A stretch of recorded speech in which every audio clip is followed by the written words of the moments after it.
When car makers introduce a new vehicle for the press, they'll often embargo driving impressions until a certain date. This is the 2019 Toyota RAV4, and according to this handy little card, I'm not supposed to tell you about specs, driving impressions, MPG, or pricing.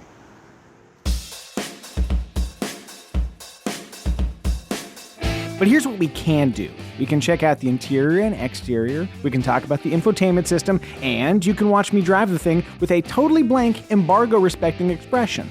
Sounds like fun, right?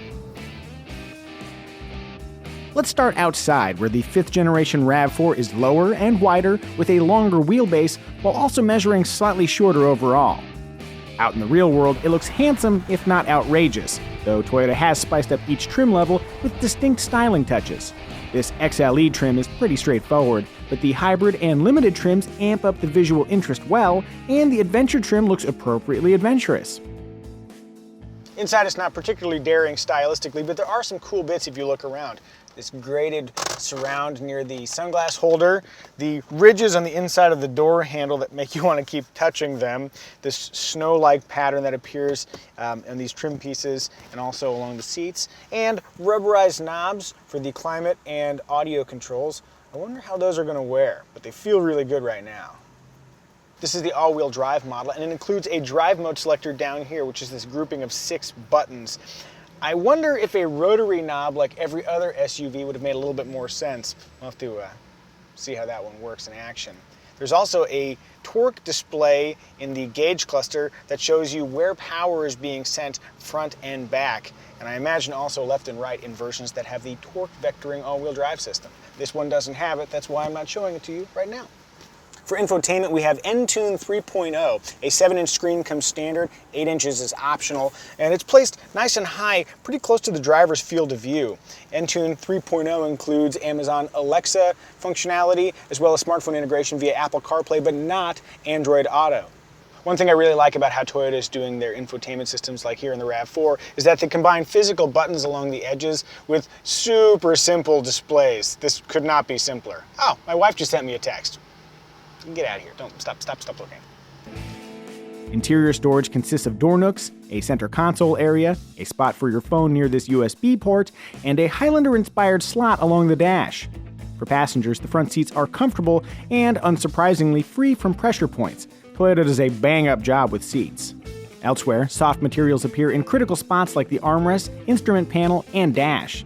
Other welcome details include extendable sun visors, parallel cup holders, up to 5 USB ports, soft outboard rear armrests that could use a little bit more padding, and rear seat vents, which were previously unavailable on the RAV4.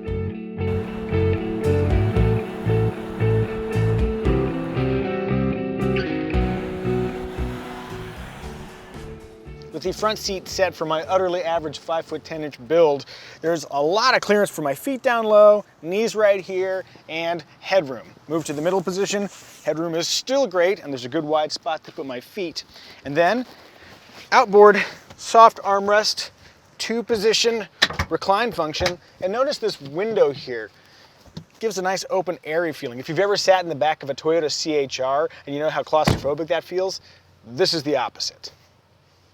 Out back there's a large cargo area, and what I really like is that it has a repositionable floor, so in the upper position you can just slide bags in and out, but you can also slide it to the lower position and things won't roll out the back if you go to get, let's say, all the cans you could possibly need for a hurricane or zombie apocalypse.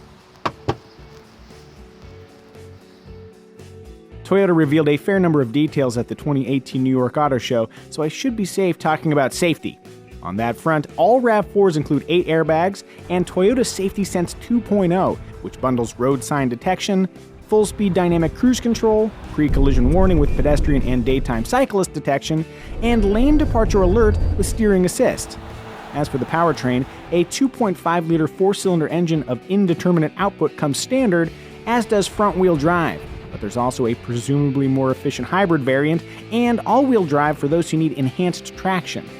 Reserved for gasoline-powered limited and adventure trims is an upgraded torque vectoring all-wheel drive system that can send up to 50% of engine torque to the rear wheels or disconnect the rear driveline for improved efficiency, which I'm not allowed to tell you about. I also can't tell you how much this 2019 RAV4 will cost when it goes on sale, but I can highlight some of its more intriguing options, like heated and ventilated seats, wireless phone charging, up to 5 USB ports, a hands-free power tailgate, and a proper 360-degree camera system, though our XLE trim didn't come with it, so I can't show it to you.